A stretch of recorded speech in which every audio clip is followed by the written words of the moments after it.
గ్యారెంటీలని, తెలంగాణలో 6 గ్యారెంటీలని ప్రజలను మభ్యపెట్టారు. 100 రోజుల్లో అమలు చేస్తామని బాండ్ పేపర్ల మీద ఇచ్చి ప్రజల్ని మోసం చేశారు. అదే మోసాన్ని మహారాష్ట్రలో చేయాలనుకున్నారు. మహారాష్ట్రకి పోయి అక్కడ కూడా 5 గ్యారెంటీలు అని చెప్పారు. కానీ మహారాష్ట్రకు తెలంగాణకు బాగా అవినాభావ సంబంధం ఉంటుంది. మన బార్డర్ దాదాపు 1000 కిలోమీటర్ల బార్డర్, తెలంగాణకు మహారాష్ట్రకు 1000 కిలోమీటర్ల బార్డర్ ఉంటుంది ఆల్మోస్ట్. అంతేకాకుండా చాలా మంది తెలంగాణ ప్రజలు మహారాష్ట్రలో ఉంటారు, మహారాష్ట్ర ప్రజలు తెలంగాణలో ఉంటారు.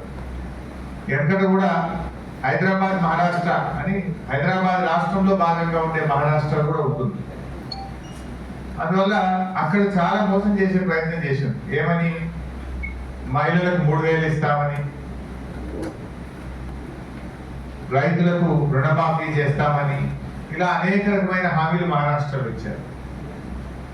ఇంకా మన మంత్రి గారు, మన మంత్రులు, మన ముఖ్యమంత్రి కూడా వేరే ప్రచారం చేశారు. వీళ్ళని చూడగానే తెలంగాణలో ఎగబెట్టిన అనిపించినాయి మహారాష్ట్ర ప్రజలకు. తెలంగాణలో రుణమాఫీ కాలేదు, వీడొచ్చి అబద్ధాలు చెప్తున్నారు, మమ్మల్ని కూడా మోసం చేస్తారు. తెలంగాణలో మహిళలకు 2500 ఇస్తామని మోసం చేసిండ్రు, వీళ్ళు ఇక్కడ 3000 ఇస్తామని మోసం చేస్తుందని ఈ రేవంత్ రెడ్డి, ఉత్తమ్ కుమార్ రెడ్డి, కోమటిరెడ్డి గారు వీళ్ళందరూ ప్రచారానికి పోయింది. మేమంతా తెలంగాణలో ఎగబెట్టాం, తెలంగాణలో మోసం చేసినాం, మీకు కూడా చేస్తామని చెప్పడానికి పోయింది. మహారాష్ట్ర ప్రజలు ఈ 6 గ్యారెంటీల మోసాన్ని గ్రహించింది కనుకనే కాంగ్రెస్ పార్టీకి గుణపాఠం చెప్పింది. అయిందా రుణమాఫీ? 101 దేవుళ్ళ మీద ఒట్టు పెట్టి రుణమాఫీ విషయంలో రైతుల్ని మోసం చేసిన వ్యక్తి మన రాష్ట్ర ముఖ్యమంత్రి రేవంత్ రెడ్డి గారు. ఇంకా తెలంగాణ మోసం చేసింది చాలదు, మహారాష్ట్ర ప్రజలు కూడా మోసం చేస్తున్న ప్రచారం చేయబోయింది. వాళ్ళన్నీ గ్రహించింది. ఇక్కడ మహిళలకు 2500 రాలేదు, వృద్ధులకు 4000 పెన్షన్ రాలేదు, రైతు భరోసా 1500 రాలేదు, రుణమాఫీ జరగలేదు, బోనస్ బోగస్ అయిపోయింది, తులం బంగారం అందలేదు. అన్ని విషయాలు అర్థమైనాయి కనుకనే మహారాష్ట్రలో కాంగ్రెస్ పార్టీ గుణపాఠం చెప్పింది. సో ఇప్పటికైనా రేవంత్ రెడ్డి గారు, కాంగ్రెస్ నాయకులు కళ్ళు తెరువు, బుద్ధి తెచ్చుకొని మీరు 100 రోజుల్లో అమలు చేస్తామన్న 6 గ్యారెంటీలు వెంటనే అమలు చేయాలని చెప్పి బీఆర్ఎస్ పార్టీ డిమాండ్ చేస్తుంది. దేవుళ్ళ మీద ఒట్లు పెట్టి మోసం చేసింది. సో కర్ణాటక ఓటమి తర్వాతనైనా మోసాలు మానండి, ప్రజలకు ఇచ్చిన హామీలు అమలు చేయమని బీఆర్ఎస్ పార్టీ డిమాండ్ చేస్తాము. మీ 7వ గ్యారెంటీ ప్రజాస్వామ్యం అసలు లేదు. ఈ రాష్ట్రంలో ప్రజాస్వామ్యం కూని అయిపోయింది. లగిచర్లకు కనీసం మహిళా సంఘాలు, నిజ నిర్ధారణ సంఘాలు, లోకల్ ఎంపీ, బీఆర్ఎస్ నాయకులు, ప్రతిపక్ష నాయకుడు మధుసూదనాచారి గారు పోతే కూడా పోకుండా మీరు ఆపుతా ఉన్నారు. అంటే ప్రజాస్వామ్యం లేకుండా అయిపోయింది రాష్ట్రం. అంతేందుకు మన హుజురాబాద్ లో కేసీఆర్ గారు దళిత బంధు పథకం లాంచ్ చేశారు. మనము 18,500 కుటుంబాలకు దళిత బంధు ఇచ్చారు కేసీఆర్ గారు. అందులో కొంతమందికి సెకండ్ ఇన్స్టాల్మెంట్ రావాలి. డబ్బు కూడా పెట్టలేదు, కలెక్టర్ దగ్గర డబ్బులు అకౌంట్ లో ఉన్నాయి డబ్బులు. అవి వాడుకోవడానికి అవకాశం ఇవ్వమంటే దళితులని చూడకుండా లాఠీ చార్జ్ చేయడం, దళిత మహిళల మీద కూడా కేసు పెట్టడం, మా ఎమ్మెల్యే కౌశిక్ రెడ్డి గారి మీద దాడి చేసి ఆయనను ప్రాణాపాయం, ఆల్మోస్ట్ అసలు ఏమైనా జరిగిందానంత ఆందోళన కలిగింది మాకు. సో అంత ఆ రకమైనటువంటి అరాచకాలకు పాల్పడతా ఉన్నారు. కొత్త పథకాలు దేవుడేరు. ఆల్రెడీ కేసీఆర్ గారు ఇచ్చిన దళిత బంధు వాళ్ళ అకౌంట్లలో పడ్డ డబ్బులు, విడుదలైన డబ్బులు వాడుకోవడానికి కూడా అనుమతి ఇవ్వకుండా మేమేమో దళిత పక్షపాత పార్టీ అంటే ఇదేనా? నేను అడుగుతున్న బట్టి విక్రమార్క గారిని, మీరు ఆర్థిక మంత్రిగా, ఉప ముఖ్యమంత్రిగా ఉన్నటువంటి మీరు దళితులకు చేసే మేలు ఇదేనా నేను అడుగుతా ఉన్నాను. మీ నియోజకవర్గం మధ్యలో కూడా ఒక మండలానికి పూర్తిగా ఇచ్చారు, చింతకాని మండలానికి. నేను మొన్న చింతకాని మండలం పోతే అక్కడ కూడా కొన్ని పెండింగ్ లో ఉన్నాయి సార్, పడ్డ డబ్బులు మమ్మల్ని వాడుకొని ఇస్తలేరు అంటున్నారు. అది చింతకాని అయినా, అది జమ్మికుంట అయినా, హుజురాబాద్ అయినా, రాష్ట్రంలో ఎక్కడైనా సరే ఆల్రెడీ విడుదలైన దళిత బంధు పథకాన్ని వెంటనే ఆ దళిత కుటుంబాలకు అందజేయాలి, వారికి అన్యాయం చేయొద్దని చెప్పి కూడా బీఆర్ఎస్ పార్టీ పక్షాన మేము డిమాండ్ చేస్తా ఉన్నాం. ఇంకా ఇంకా ముఖ్యమంత్రి గారు నిన్న మీరు చూశారు, రైతు కూలీలకు 12,000 అన్నారు ఇచ్చిండ్రా, కౌలు రైతులకు 15,000 అన్నారు ఇచ్చిండ్రా, రైతు భరోసా 15,000 అన్నారు ఇచ్చిండ్రా, 10 రకాల పంటలకు బోనస్ అన్నారు ఇచ్చారా, రుణమాఫీ మొదటి సంతకం మొదటి రోజే రుణమాఫీ చేస్తామన్నారు చేశారా? అసలు రైతులకు ఇచ్చిన 9 హామీల్లో ఒక్క హామీ అమలైందా అని నేను అడుగుతున్నా. ఇంకా ఈ ఘనతకు ముఖ్యమంత్రి గారు మహబూబ్ నగర్ లో వీళ్ళు యాగాదైన సందర్భంగా 3 రోజుల పాటు రైతు వారోత్సవాలు జరుపుతారట. ఏం చెప్తావు రైతు వారోత్సవాలు? మీకు అన్ని ఎగబెట్టినాం, మోసం చేసినాం, దేవుని మీద ఒట్టు పెట్టి మిమ్మల్ని ఆగం పట్టించినాం అని రైతు వారోత్సవాలు జరుపుతావా? 3 రోజుల పాటు రైతు వారోత్సవాలు జరుపుతారట వీళ్ళు మహబూబ్ నగర్లో.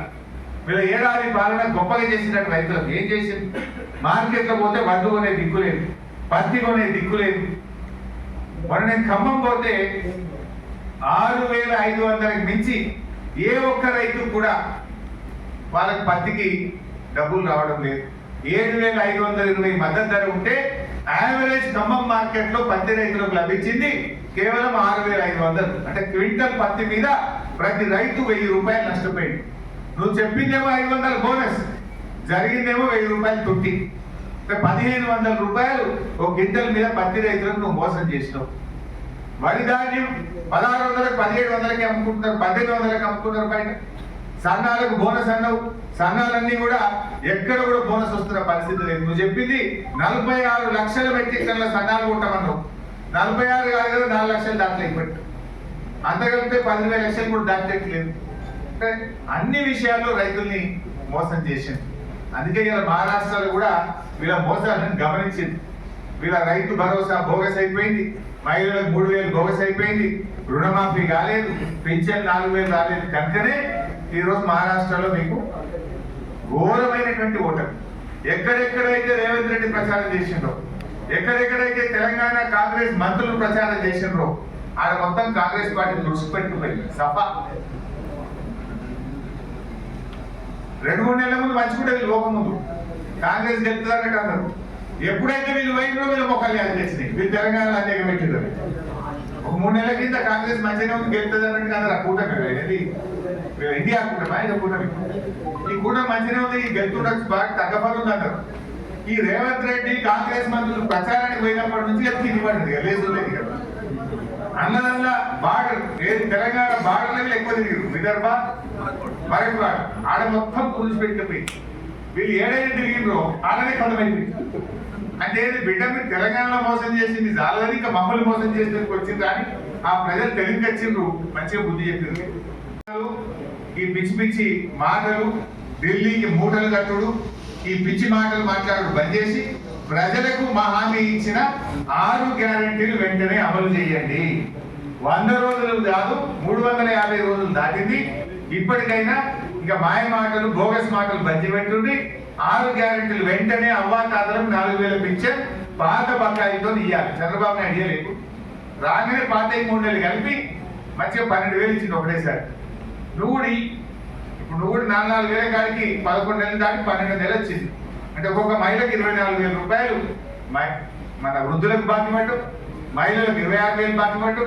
అవన్నీ కూడా మహాలక్ష్మి కానీ వృద్ధులది కానీ ఇవన్నీ కూడా బకాయితో సహా చెల్లించాలని చెప్పి మేము కాంగ్రెస్ పార్టీని డిమాండ్ చేస్తున్నాం. ముఖ్యంగా జమ్మిగుట్టకు సంబంధించి కూడా ఈ మొన్న జరిగిన అక్రమ అరెస్టులు కానీ అక్రమ కేసులను తీవ్రంగా ఖండిస్తా ఉన్నాం. తక్షణమే బట్టి విక్రమార్క గారు చొరవ చూపి దళిత బంధు డబ్బులు ఏవైతే అకౌంట్ ఫ్రీజ్ చేసిందో వాటిని ఓపెన్ చేసి ఆయా దళిత కుటుంబాలు బాగుపడే విధంగా చర్యలు తీసుకోవాలని చెప్పి బీఆర్ఎస్ పార్టీ డిమాండ్ చేస్తుంది. 9వ తారీఖు నుంచి అసెంబ్లీ ఉన్నట్టున్నారు.